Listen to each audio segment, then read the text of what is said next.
Ok, tú la presentas, ¿no? Mm, sí. Ok.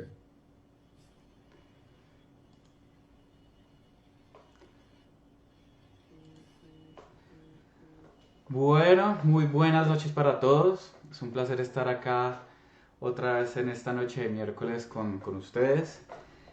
Hoy tenemos un conversatorio muy particular que por la disponibilidad de la ponente pues lo tenemos en diferido. Creo que fue un conversatorio de muchísima riqueza. Estamos muy felices de poder compartir esto. No sé si quisieras tú, Eduardo, presentar tus impresiones introductorias antes de que pasemos con el video. No, yo creo que lo interesante de la conversación tiene que ver con, nuevamente, seguir explorando cómo lo que nos rodea, nuestra cotidianidad, tiene mucho que ver con nuestra personalidad y tiene mucho que ver con la forma en que nosotros podemos alinearnos con nuestra esencia fundamental. Entonces, sí creo que el conversatorio fue muy rico en términos de cómo Larisa nos habla de su experiencia, nos habla del trabajo que ha venido haciendo con todo lo que tiene que ver con cómo nosotros abarcamos, cómo nosotros nos relacionamos con los espacios. Entonces, espero que puedan disfrutarlo como lo disfrutamos nosotros y al final del video vamos a dejar un espacio también para recoger las preguntas, comentarios que tienen y poder hacer una discusión al respecto. ¿Okay? Entonces, perfecto. ¿Listo? Entonces, sin más preámbulo, vamos a pasar a presentarles el video.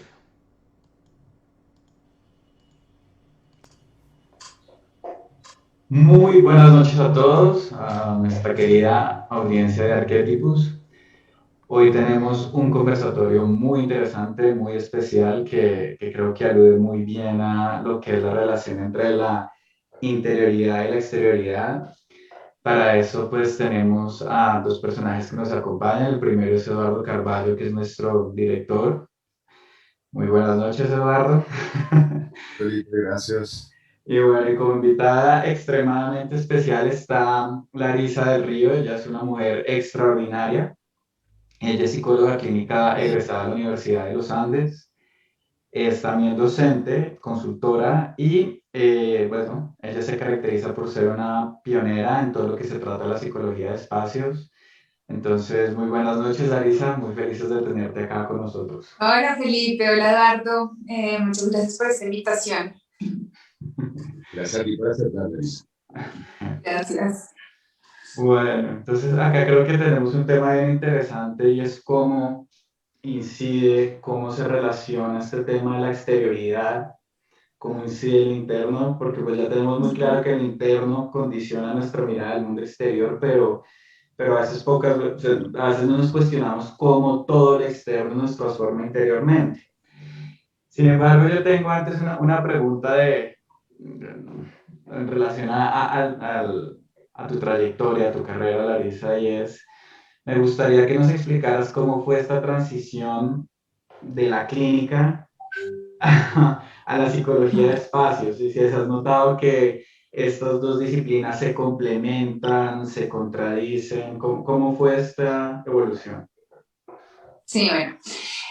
A ver, cuando yo me gradué de psicología de los Andes, me fui para Italia. Digamos que mi propósito de vida era ser psicóloga clínica. Me formé como psicoterapeuta y luego que volví de Europa, llegué acá a mi consultorio, compré un consultorio, lo diseñé yo, lo decoré yo, muy intuitivamente, digámoslo así, ¿sí? Pero no sabía que en ese momento lo que yo estaba haciendo era psicología de espacios. Pues lo hice, digamos, como con teoría del color, con teoría de las texturas, como creando un espacio para mis pacientes, para los procesos, para que los procesos de mis pacientes fueran mucho más fluidos, mucho más, digamos que un espacio acogedor, ¿sí? Y digamos que eso era lo que yo quería en ese momento. Luego, cuando ya empezaron a venir todos mis pacientes a consulta, me empezaron a dar el feedback como muy espontáneo. Me decían, este consultorio es espectacular, tiene una energía divina, nos ayuda en nuestros procesos. nos hace relajarnos pues, después de venir de la bulliciosa Bogotá y llegamos acá como a un oasis, ¿sí? Entonces ahí fue cuando empezó mi curiosidad por el poder que tienen los espacios en ese momento en los procesos psicoterapéuticos. Y comencé a estudiar cosas, bueno, empecé a hacer cursos de diseño de interiores, de decoración, luego estudié en Estados Unidos con una señora que es especializada en psicología ambiental. Me sirvió muchísimo, hay muchas cosas que las aplico hoy día, pero bueno, como que todavía no era como mi esencia, digámoslo así. Estudié inclusive también Vastu Sastra, que es el Feng Shui de la India. Eh, lo, lo cancelé pues, de mi práctica, no me gustó para nada y bueno, así empecé como a ver, ¿no? Como tú dices, a integrar toda mi trayectoria como psicóloga clínica y empecé a ver esta práctica pues, del diseño interior, de la arquitectura y la decoración y lo creé y lo integré. Hice mi propio protocolo de intervención que hoy día pues está patentado eh, y ya eso es lo que hago hoy día. Hago, como te digo, hago la parte clínica, pues sigo obviamente como psicoterapeuta trabajando con mis pacientes, pero también hago eh, con mis clientes o incluso algunos pacientes que quieren, digamos que han hecho todo su proceso interior y que ya quieren llevarlo también a los cambios externos en sus espacios personales. Súper interesante. Todo empezó por el consultorio. Sí, ahí fue que se creó, ahí fue cuando se creó como la ollita y empezó a hacer la cocción de este proyecto. Ok. Eso me lleva a una pregunta y es, ¿qué errores crees tú que cometen la mayoría de los psicoterapeutas en la disposición espacial de sus consultorios? ¿Crees que hay algún Uf, error común? y todos, yo pienso que todos, sinceramente no, incluso pues, o sea, uno como ser humano que ha ido a consultorios médicos, consultorios de psicólogos, los espacios no los hacen pensando realmente en el paciente y en el proceso que va a tener el paciente, ¿sí? Lo que yo pensaba cuando llegaba a sus consultorios decía, por Dios, o sea, una persona que está depresiva, en una depresión y llega a un consultorio todo depresivo, frío, sin muebles cómodos, colores fríos, pues obviamente no va a apoyar o ayudar a ese proceso que está viviendo internamente, ¿no? Entonces sí pienso que, o sea, ahí hay un potencial gigante para todos los terapeutas y todas las ramas pues, de la salud, ¿no? Para apoyar los procesos pues, de sus pacientes. Acá en Colombia hay una ley complicada para la gente que quiere certificar el consultorio porque creo que les hace sacrificar muchos temas estéticos. ¿Tú crees que estas leyes se deberían cambiar o crees que con las leyes que están en relación a los consultorios se pueden hacer cosas muy, muy valiosas y muy chéveres a nivel de espacio? Sí, fíjate Felipe que lo que yo hice cuando Ujú. empecé a crear mi consultorio fue precisamente informarme de todas estas normativas y no fue fácil, te digo la verdad, no fue fácil porque obviamente yo quería otros materiales mucho más acogedores, mucho más, sí, como mucho más suaves también, incluso para el tacto, también para la percepción visual y me tocó adaptarme a eso, pero es posible, ¿sí? Y lo que hice fue listo, dentro de las normativas, ¿cómo puedo darle una estética? Entonces, por ejemplo, conseguí un piso laminado blanco, ¿sí? Porque la normativa pedía pisos blancos, entonces, y conseguí un piso laminado súper, súper acogedor, divino, con unas vetas así súper bonitas. Los muebles, por ejemplo, lo piden todo como no sé la palabra, no me acuerdo la palabra cómo es, pero es como clasificado, ¿sí? Pues como con una lámina eh, para que no haya, digamos, como ese contagio con los temas de bacterias, bueno, todo esto de la salud, de la limpieza y pues en esos temas también es fácil, hay muchas formas a través de pinturas, de materiales que uno puede utilizar para que cumplir esa normativa, pero pues que siga siendo un mueble bonito, estético. Incluso también la pintura. Ujú. Hay pinturas ahora, o sea, digamos en la normativa piden pinturas epóxicas, pero hoy día se consiguen pinturas de colores muy bonitas y que cumplen esa normativa de lo epóxico. Ujú. Ok. Bueno, me gustaría un poco que abordáramos el tema de la relación más psíquica entre el espacio y la persona. Me gustaría que de pronto nos pudieras contar acerca de experiencias en donde, por ejemplo, para ti ya viendo un espacio te puedes ver, por ejemplo, como rasgos de personalidad, de trastornos, aspectos profundos de las personas. Pues, me gustaría que nos enriquecieras como incluso con experiencias alrededor de eso. Sí, sí, fíjate que yo lo que descubrí, porque es que esto ha sido un descubrimiento para mí, es literalmente como tú dices, cómo lo interno se expresa en lo externo. Entonces, me di cuenta que sobre todo nosotros creamos los espacios desde una parte muy inconsciente, del inconsciente. Nosotros no tenemos, digamos, como, como la película de nuestra vida, ¿no? De cuáles han sido las experiencias que hemos tenido con los elementos, digamos que decorativos, ¿sí? Entonces, digamos, sea el color, sean algunas texturas, los sonidos, o sea, nosotros lo que hacemos es como guardar esa información. Por ejemplo, pongo ejemplo, como tú dices, yo tuve la experiencia con el azul, y en ese momento tuve una, no sé, una relación con alguien y no tuve una buena experiencia en el espacio que estaba construido con, no sé, pongámosle con un sofá azul, ¿sí? O en la casa de mi abuela. ¿Sí?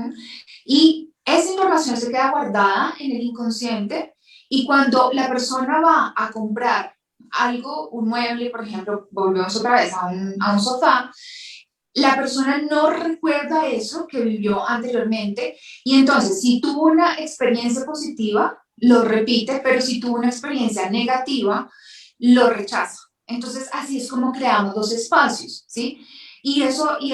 Digamos que eso en cuanto a la elección de los elementos decorativos, a la ubicación de los espacios, a la elección de dónde voy a vivir incluso, ¿sí? Entonces, es muy interesante que lo que yo hago con la psicología de espacios, con las asesorías mías, es hacer que esos componentes inconscientes que están guardados en la mente de las personas, lo hago consciente, ¿sí? Lo pongo en el plano consciente para que las personas puedan verlo y se pueda trabajar sobre eso. ¿Mm? Ujú.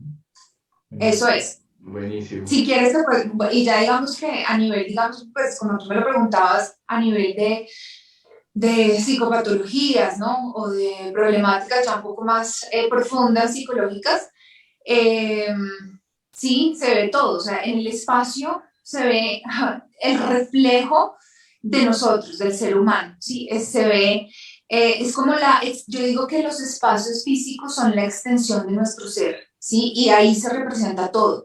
Se puede ver cuando una persona tiene una problemáticas en su relación con la pareja, en su relación consigo mismo, problemáticas, por ejemplo, que vivió digamos que momentos de su vida importantes, por ejemplo, como el embarazo, el matrimonio, cómo es la relación con sus hijos. Se ve absolutamente todo, todo, todo. ¿Cómo lo veo? Eh, ¿Cómo lo veo? Yo misma me hago esta Por pregunta. ejemplo, a mí se me viene un tema en donde, por ejemplo, una persona que está deprimido, que hay una retracción profunda de la libido, me imagino que el espacio se verá muy desatendido, se verá como Exacto. abandonado, uno ve una intencionalidad de una persona de pronto muy maníaca, no podría impedir una sobreacumulación de elementos. Sí, sí, sí, de acuerdo, de acuerdo. Claramente sí, como tú dices, las personas que están deprimidas, no, si no se cuidan a sí mismas, ¿no? Su aspecto físico, eh, pues evidentemente sus espacios no son los más armónicos, y tienden a elegir precisamente colores que son, digamos que tienden a llevarlo a estados tristes, ¿no? O depresivos. Ujú. Eh, por ejemplo, tienden a escoger colores como el blanco, el gris, colores como muy fríos, ¿no?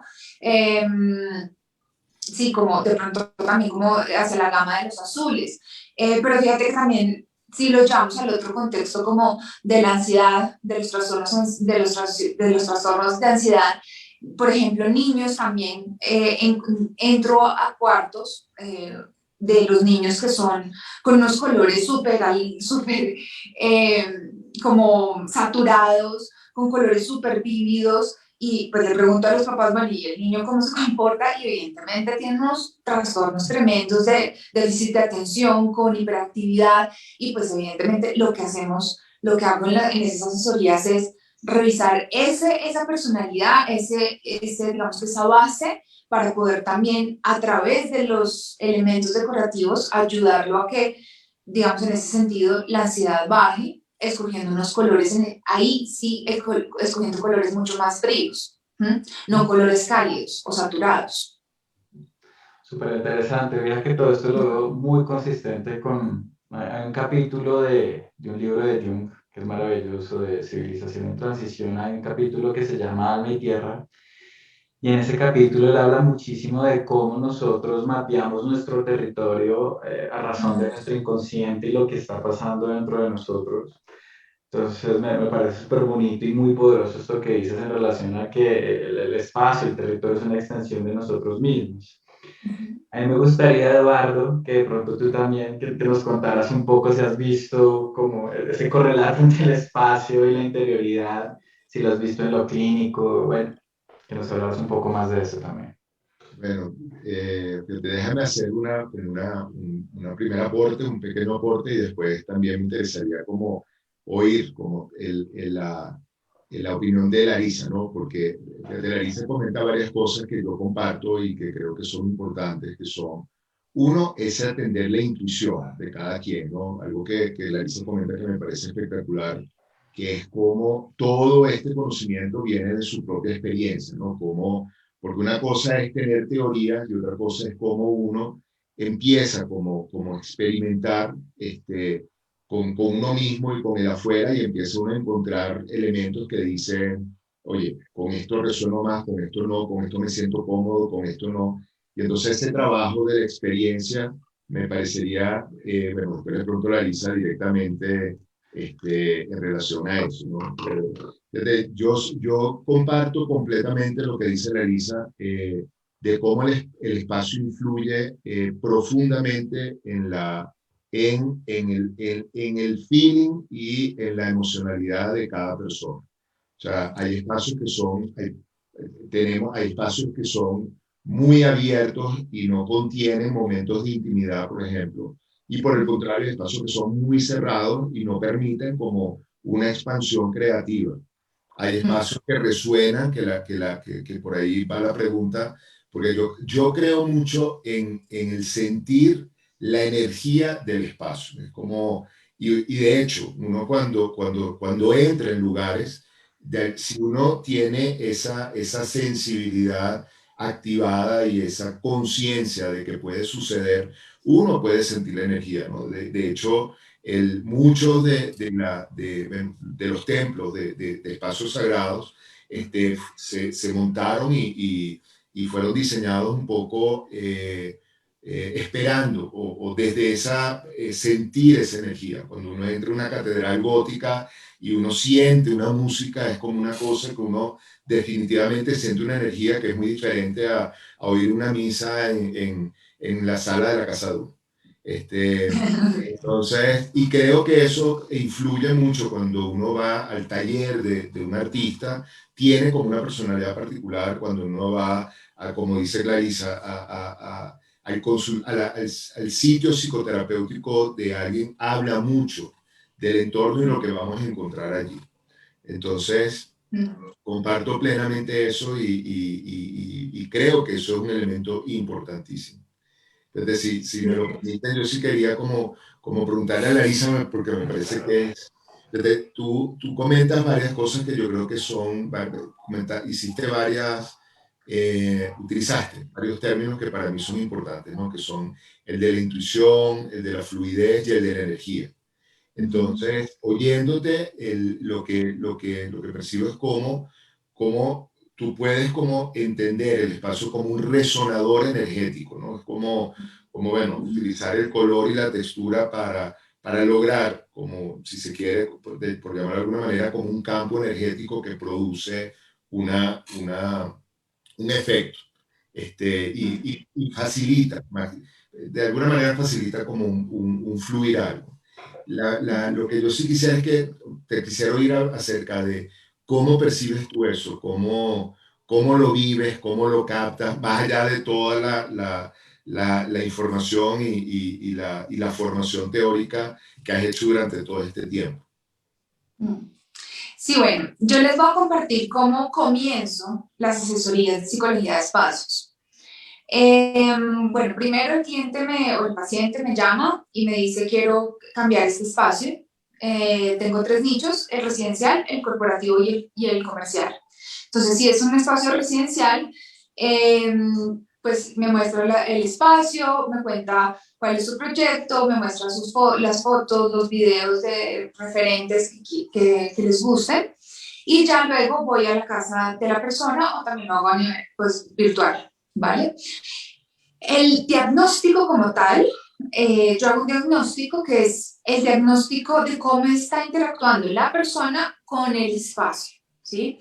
Y con todo, y cómo todos los elementos de decoración, como los colores, las formas, las texturas, los sonidos, la iluminación, los olores, están impactando en el estado mental, emocional, psíquico, comportamental y relacional de la persona. Entonces, esto fue una experiencia, fue increíble. Cuento como mi anécdota personal para contarles cómo empecé a crear esta metodología. Entonces, lo que pasó fue que para mí era muy difícil meditar. Siempre ha sido súper difícil meditar, entrar como en un estado de tranquilidad con la mente neutra, digamos así. Y un día me senté en la cama, en mi cama, en la mitad de la cama, y empecé a observar mi espacio. Y dije, ok, quiero que mi espacio me hable a mí. No quiero hablar yo, quiero oír qué es lo que me dice mi espacio. Y sí, parecía como una loca hablando, a ver qué me dicen las paredes de mí misma. Y ahí empecé a ver un montón de información que los objetos, que los colores tenían sobre mí, como digo, de ese inconsciente, ¿sí? Y empecé a identificar que realmente el espacio habla incluso de lo que uno no se habla a uno mismo, precisamente por esa construcción que es muy inconsciente. Entonces, con mis clientes y con mis pacientes, ¿qué es lo que hago? En ese primer encuentro de la persona con su espacio, es que la persona empiece a ver todos sus componentes inconscientes. Entonces lo pongo a hablar con los elementos de decoración, con los colores, con las fotos, con las mismas paredes, y empieza a salir un montón de información, y lo que yo hago es precisamente eso, volver visible lo invisible, tangible lo intangible. Eso es como si te respondí. No solamente me respondiste, sino que me impacta mucho porque desde hace mucho tiempo yo utilizo esa frase, hacer visible lo invisible. Porque creo que hay un algo allí que cuando uno lo hace visible, empieza a acompañarlo. Entonces, Exacto. Exacto, exacto. Entonces, y precisamente pues lo que hacemos nosotros como profesionales de la psicología es ayudar a que todo eso que no se puede ver, se pueda ver para trabajar sobre eso, ¿sí? Y no solamente va a ser, digamos que el proyecto final no solamente va a ser el cambio físico del espacio, sino también el cambio interior a través del cambio exterior, ¿sí? Para mí, literalmente los espacios es como una oportunidad para poder entrar en la persona, entrar en sus emociones, entrar en su psiquis, entrar en todo eso, ese complejo que es el ser humano, para poder hacer transformaciones. Yo por eso le digo que la psicología de espacios, la psicología de espacios que yo hago, no es un self-makeover, ¿no? No, perdón, sí, ¿cómo se llama? un makeover, ¿no? Como Los cambios, el makeover, ¿sí? Que están como tan de moda que le cambian pues la casa para poderle cambiar el matrimonio. No, esto es mucho, mucho más profundo porque ya va a unas fibras que es en todo el ser. Y por eso yo le llamo, esto es un self-makeover. Maravilloso. Para seguir alimentando este debate, a mí me gustaría oírlos en relación a este tema que incluso hace unos años estuvo de moda como trastorno clínico, y es este fenómeno del hoarding, de los acumuladores, del hoarding, de los acumuladores, en cómo sí. personas empiezan a invadir su espacio, y me gustaría oírlos en qué piensan ustedes que pueden estar compensando, cuál es la mecánica psíquica que ustedes, pues, qué modelo explicativo presentarían ustedes respecto a eso. ¿Quieres hablar tú primero, Eduardo? Si y yo lo complemento con toda la parte de los espacios. Mira, yo puedo hablar de una experiencia personal que era y me encanta esta frase de Larisa de cómo el espacio habla y cómo los objetos del espacio hablan, ¿no? Yo vengo de una familia muy grande, y de donde habían muchas personas que no se casaron. Entonces tenían casas que poco a poco fueron como desocupándose a medida que, bueno, que fueron muriendo, y los objetos que tenían se fueron como repartiendo, afortunadamente de una manera muy amable. Yo creo que la repartición era muy en quiero conservar esto que me recuerda a este tío o a esta tía o esto. Entonces, pero con el tiempo, de repente, empezó como a aparecer, por llamarlo de alguna manera, como una pequeña colección. Entonces, yo creo que la primera pregunta o la primera como planteamiento es cómo diferenciar un acumulador de un coleccionista o una acumulación de una colección, ¿no? Porque creo que uno fácilmente se puede transformar en un acumulador. Porque como dice Larisa, y comparto plenamente, todo habla. O sea, cuando uno se mete en un mercado de las pulgas, todo habla. Y si todo me habla y todo me dice, llévame, llévame, bueno, de cada visita al mercado de las pulgas, vas a tener que abrir otro espacio para ir como poniendo, ¿no? A lo que iba era que en un momento determinado, en esa, rodeado de una cantidad de cosas, sucedió algo que para mí fue muy particular, que es lo que yo llamaría como se activó una especie de principio de autorregulación y de armonía. Es como armonía, estabilidad y autorregulación que dijo, basta, o sea, tú no puedes tener todo hablándote al mismo tiempo porque es bueno, como una cacofonía ahí terrible y entonces empezó como a escoger, tuve que empezar como a escoger y cosas que eran importantes para mí, pero que no quería salir de ellas de manera no amable, las fui regalando y fui conservando algunas que fueron siendo guardadas.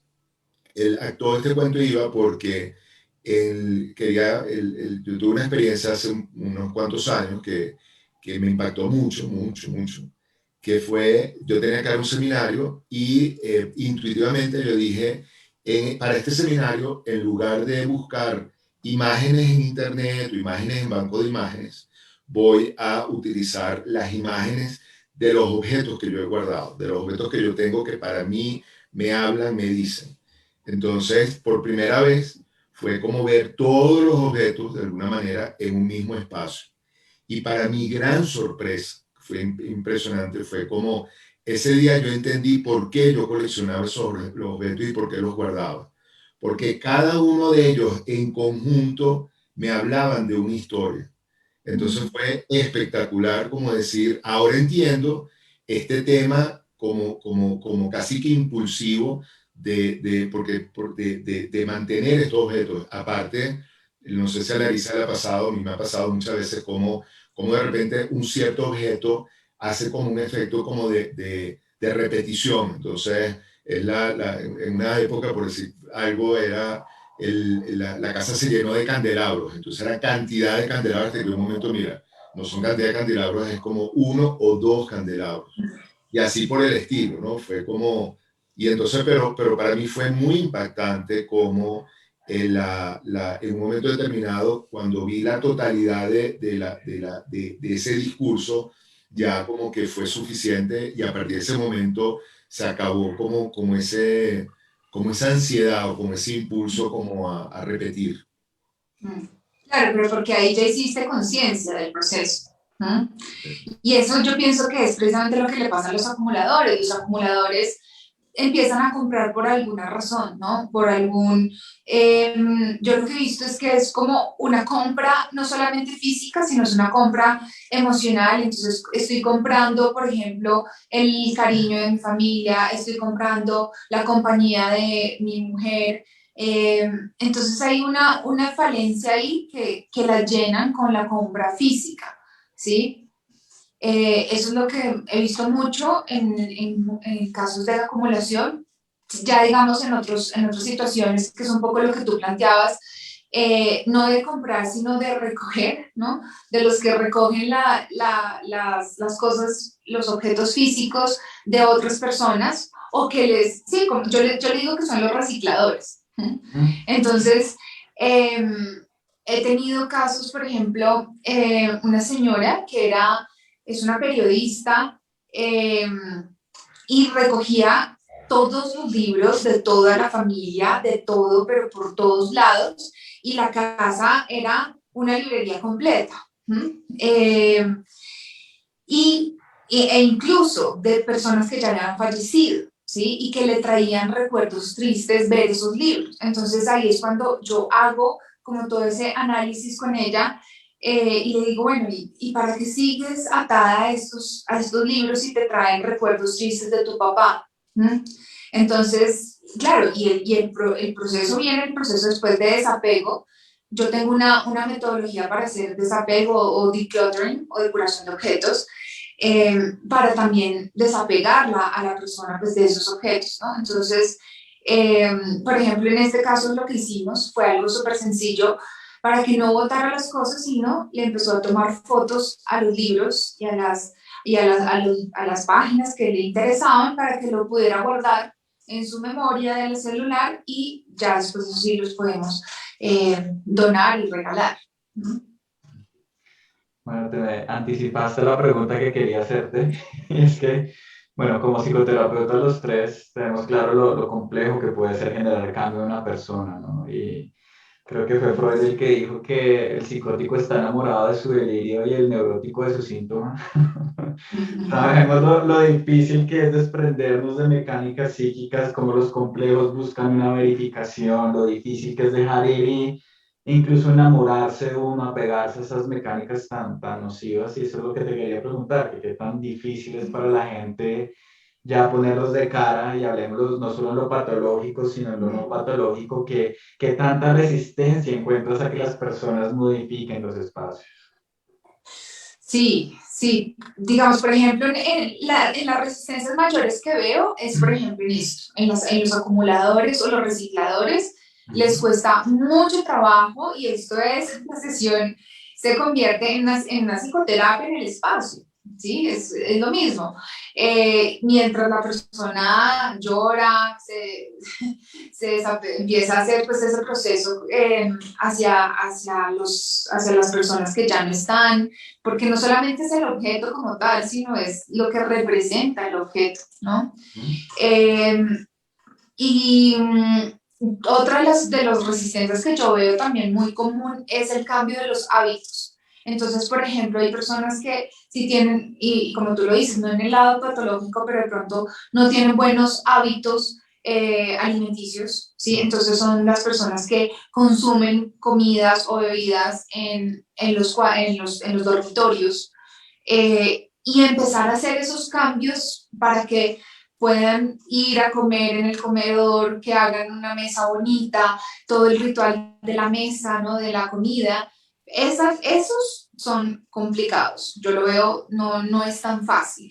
¿Mm? Mm. Y lo mismo, cómo también se relaciona con el espacio, tampoco es fácil. Por ejemplo, cómo, por ejemplo, ponen la música que le ponen al cuarto, que le llevan al cuarto. Hay personas y eso es muy inconsciente, ¿no? Cuando yo les pregunto, bueno, ¿cuál es la música que tú le pones a tu cuarto en la mañana y en la noche? ¿Varía? ¿Es diferente?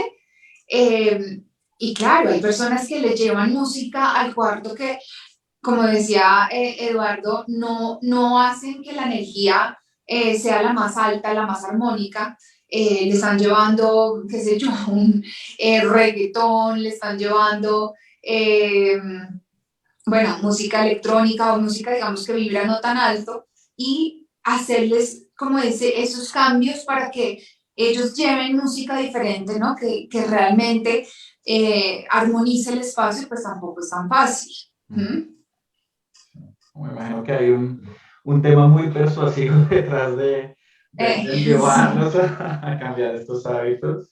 Yo quería un poco complementar lo que dice ahorita Larisa, que creo que es importante, y que ella lo ha comentado, lo ha señalado en su presentación, yo diría que es la toma de conciencia. Es increíble el efecto que uno puede, que se vive cuando uno le dice a alguien, estás acostumbrado a esto, ¿qué tal si experimentas este otro espacio? Y la persona muchas veces dice, wow, qué alivio, o qué tranquilidad, que me quité como un peso de encima. Porque como dices tú, Larisa, es como que vienen arrastrando incluso modelos como que no se han preguntado si son los propios, si son, si en un momento determinado, pudieron como haber dicho, bueno, realmente cómo me gusta a mí vivir. Uno puede venir de una cueva y en un momento determinado decir, mira, ya no quiero la cueva, quiero la choza, o viceversa. Y yo siempre digo que hay casas que parecen cuevas y hay casas que parecen chozas. En el sentido como más rico, más creativo, no en el sentido peyorativo o disminuyéndolo, sino al contrario, en ese sentido de lo oscuro, lo que contiene, lo sólido, y lo otro como algo como más liviano, como con más luz, con más posibilidades.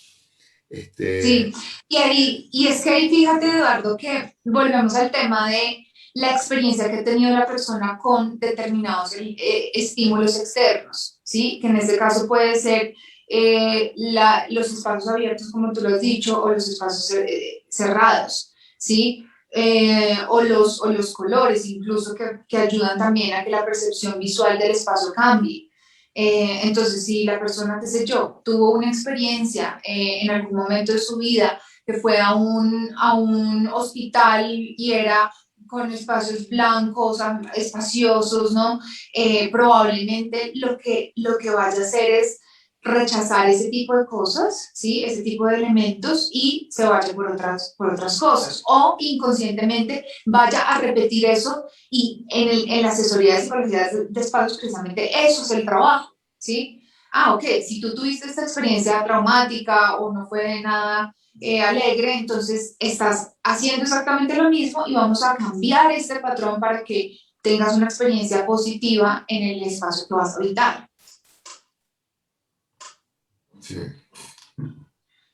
Eduardo, sé que me has comentado que tenías una pregunta o unas preguntas para Larisa, entonces me gustaría que de pronto... No, yo creo que las preguntas que tenía han venido como, ¿no? O sea, en la conversación creo que las curiosidades que tenía, las preguntas que tenían, bueno, se han venido desarrollando y creo que, sí, yo creo que algo que yo comparto con Larisa es ese tomar conciencia del disfrute que uno puede tener cuando uno hace conciencia de los espacios. O sea, lo último era así como yo me acordaba, oyendo a Larisa la última parte, de dos experiencias, ¿no? Una con una paciente y otra personal. Yo me acuerdo la primera vez que yo entré a un espacio de Gaudí, yo decía, wow, o sea, qué cosa tan impresionante, pero inmediatamente me pregunté, yo pudiese vivir en un apartamento de Gaudí, yo pudiese vivir en esta especie de ensoñación, en esta cueva, nuevamente, de la cueva. Y siempre me quedó la curiosidad, o sea, siempre tenía la curiosidad. El otro fue un poco siguiendo eso, una paciente que, bueno, con un monto de ansiedad brutal, un poco y cuando hablando de esas cosas, fíjate lo que es la importancia de lo que trae Larisa, de poner el espacio como un elemento protagónico en la situación. Ella venía con una ansiedad brutal y hablamos de la ansiedad y hablamos de la ansiedad. Y un día ella me habla que ella vive en una maloca. Estamos hablando de Caracas, una ciudad donde toda la ciudad son casas o apartamentos. Entonces, ¿cómo que vivir en una maloca dentro de la ciudad? Entonces me cuenta que esto es un espacio que creó un artista hace mucho tiempo, que no lo utiliza como residencia, pero lo alquila, lo renta. Y ella y su pareja lo habían alquilado.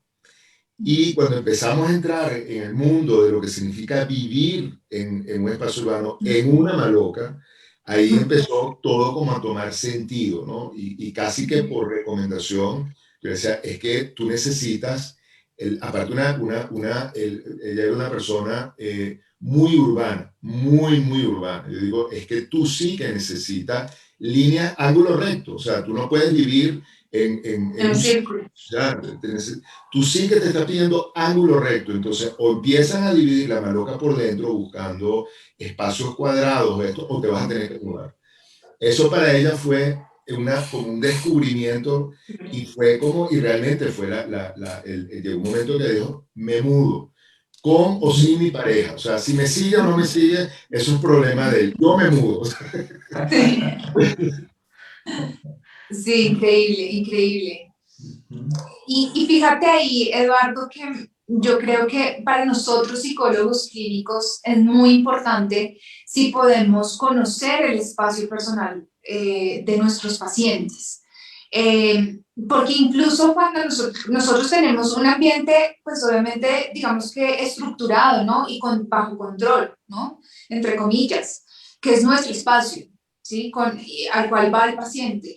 Y ahí no alcanzamos a ver la cantidad de cosas que cuando uno se desplaza al espacio personal ve unas cosas alucinantes. Yo me acuerdo con un paciente, estábamos haciendo terapia de pareja y veníamos haciendo un proceso importante, ya se habían desbloqueado muchas cosas y yo dije, yo voy a ir al espacio de ustedes. Me doy cuenta que el hombre le hacía las pintas a la mujer todos los días. Y yo entro como, wow, pero es como un comportamiento de un papá a una hija, ¿sí? Y esas cosas así de chiquiticas, que son grandes, ¿no? No salen en terapia, en terapia en el consultorio. Entonces, eso es muy interesante, ver cómo uno puede ir un poquito más allá o un poco más allá cuando va a los espacios de los pacientes. Ojalá que los psicoterapeutas pudieran hacer ese ejercicio. Interesante. Mm. Sí, todavía no me veo, pero yendo a la casa, pero creo que como complemento es extraordinario y se deben hacer visibles muchas cosas. Muchísimas. Hay una razón por la que yo a ti te admiro mucho, Larisa, y es porque tú has tenido una apertura, digamos, a exponerte, a permearte de muchas prácticas terapéuticas. Y entre esos está el tema de la hipnosis. Yo creo que hablar de hipnosis nos da para un futuro conversatorio que podría extenderse mucho y ojalá lo podamos hacer.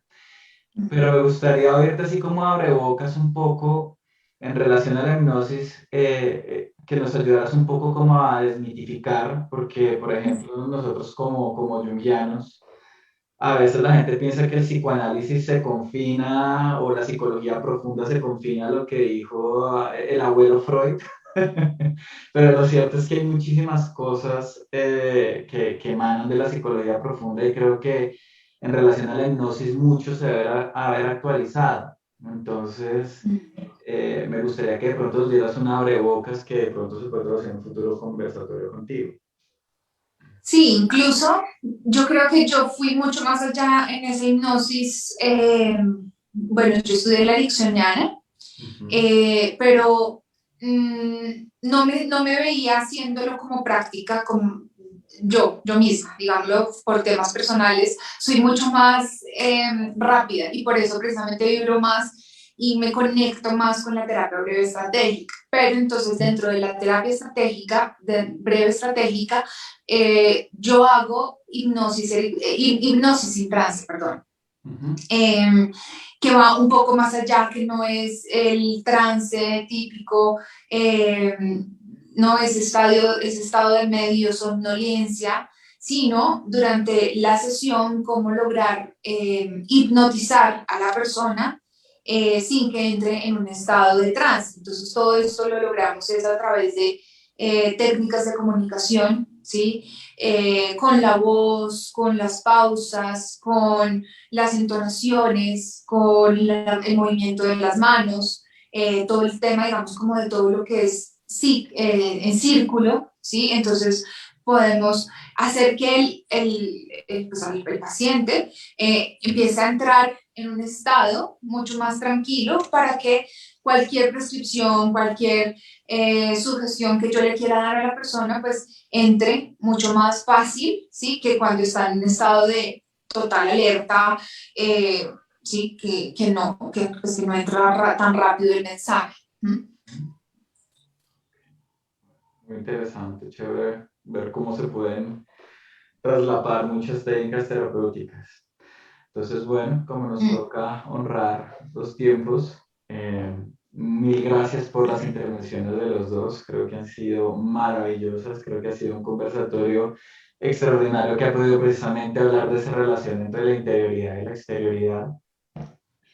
Entonces, bueno, ustedes, querida audiencia, les agradecemos su presencia, su compañía en este conversatorio. En la descripción van a encontrar todos los datos de Larisa para que la puedan contactar, aproximarse, seguir aprendiendo de ella. Y pues bueno, nos seguiremos viendo en estos ciclos de conversatorios. Entonces, muchas gracias. Gracias a ti, Felipe, por la moderación y a la Elisa por este conversatorio tan rico. Gracias a ustedes, Eduardo, gracias, Felipe, y gracias a toda la audiencia. Listo. Hasta luego.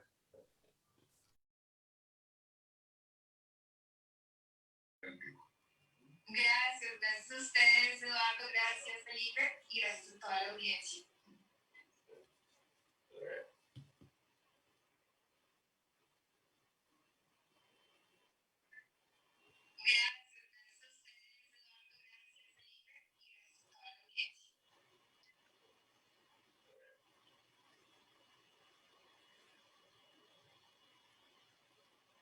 No se te oye, Felipe.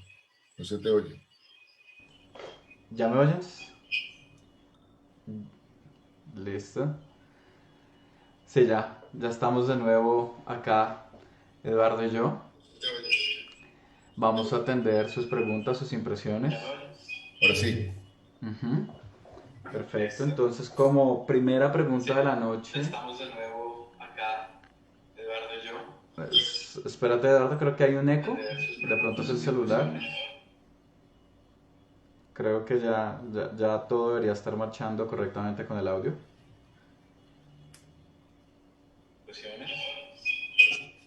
Sí, ya debería estar la audiencia oyendo. Primera pregunta de la noche. Entonces, como primera pregunta, Eduardo, Sonia Peña pregunta, ¿cómo manejar el inventario emocional? Entonces, si quieres, yo doy mi respuesta más breve y podrías tú complementarla y enriquecerla, bueno, con mucho de tu conocimiento respecto a esta dimensión de lo emocional. A mí me parece que, bueno, como decía Jung, la emoción es algo que le pasa al personaje, ¿no? Creo que como función irracional, creo que a veces traemos un gran delirio que podemos controlar la intuición o podemos controlar las emociones cuando son sucesos psicológicos que nos pasan, que no podemos controlar. Entonces, yo creo que la manera de manejar el inventario emocional es enriqueciéndolo, así como el conocimiento se engrandece o la función del pensamiento se engrandece con el conocimiento, con la exposición a distintos contenidos. Lo mismo sucede en temas emocionales. Uno ve incluso muchos pacientes que traen unos repertorios o una vida emocional tan limitada, tan defensiva, pacientes que solo pueden sentir a veces rabia, miedo. Entonces ahí está la importancia de poderse exponer como la diferente paleta de color que trae el universo emocional y saberle dar a cada cosa su lugar, e incluso también entender las funciones regulatorias de, por ejemplo, la tristeza y la rabia, saber por qué se está aprendiendo este sistema defensivo y bueno, saber darle su lugar y no condenar a las emociones como malas o buenas, sino desde la utilidad que traen todas.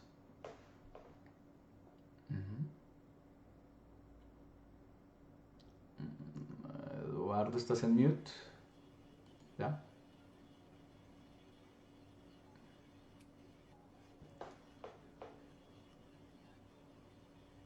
Para complementar la respuesta de Felipe, yo creo que, o yo diría, y un poco enmarcado dentro del conversatorio, creo que el hecho de que nuestros espacios estén limitados, estén delimitados, eh, el comedor, la sala, las habitaciones, creo que de alguna manera tienen que ver con esa favorecer o facilitar ese inventario emocional. Es como, y creo que es una invitación también eh, a tomar conciencia de cómo nosotros facilitamos o utilizamos los espacios para activar ciertas emociones, como la sala o lo que tengamos como el sitio de reunión, lo podemos como armar, como diseñar un poco, buscando el,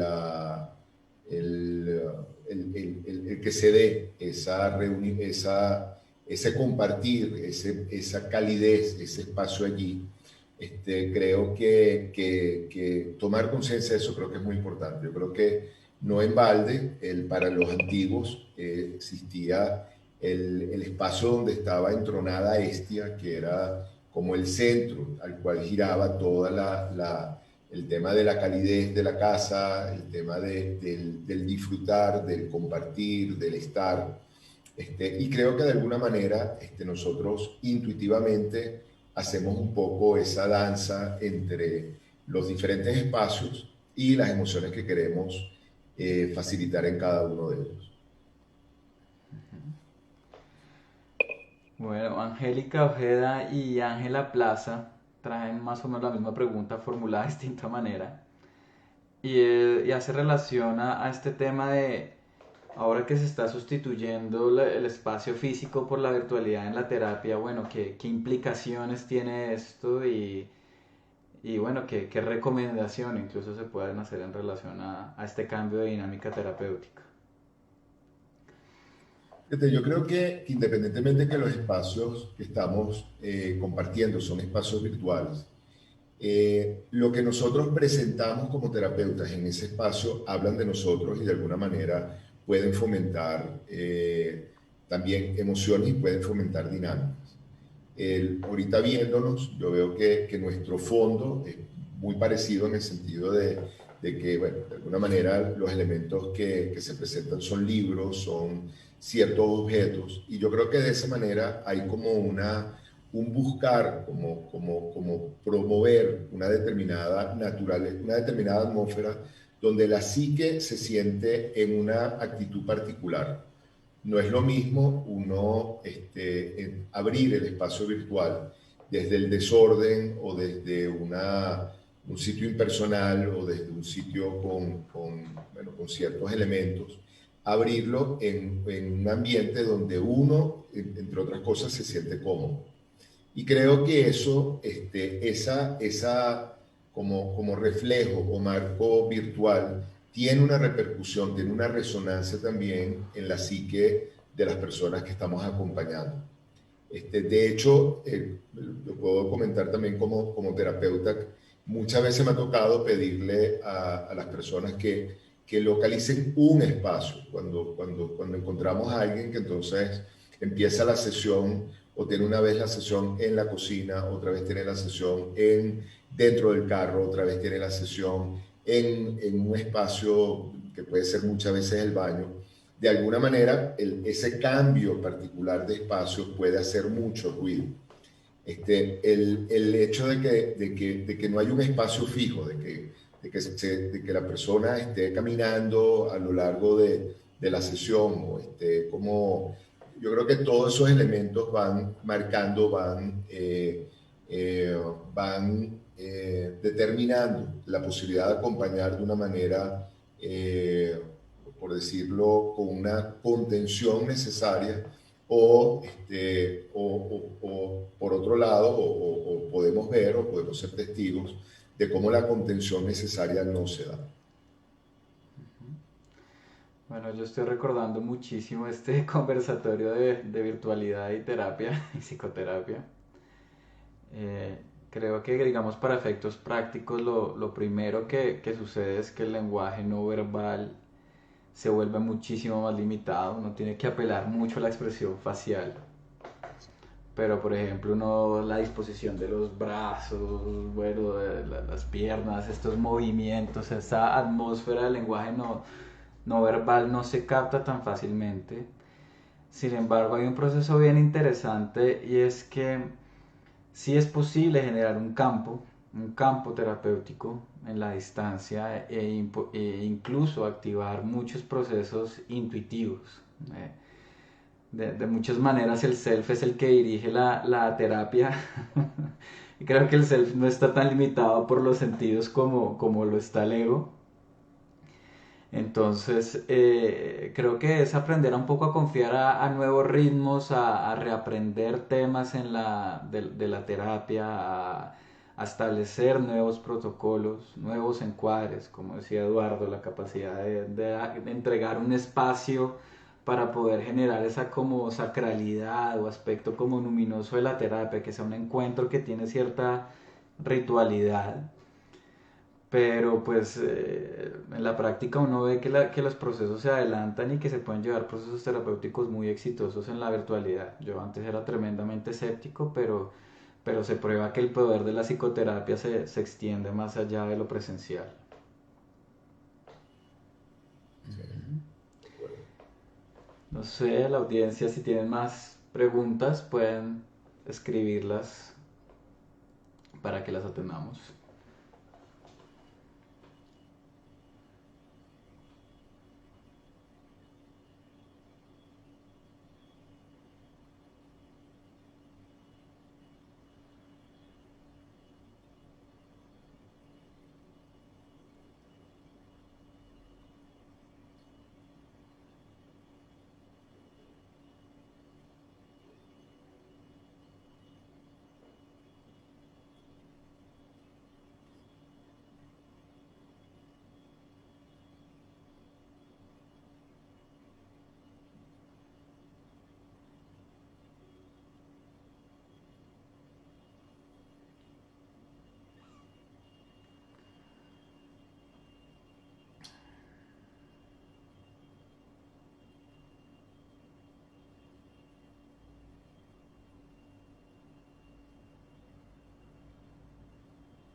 Bueno, creo que sin ver más preguntas, podemos dar por cerrado el Facebook Live de esta noche.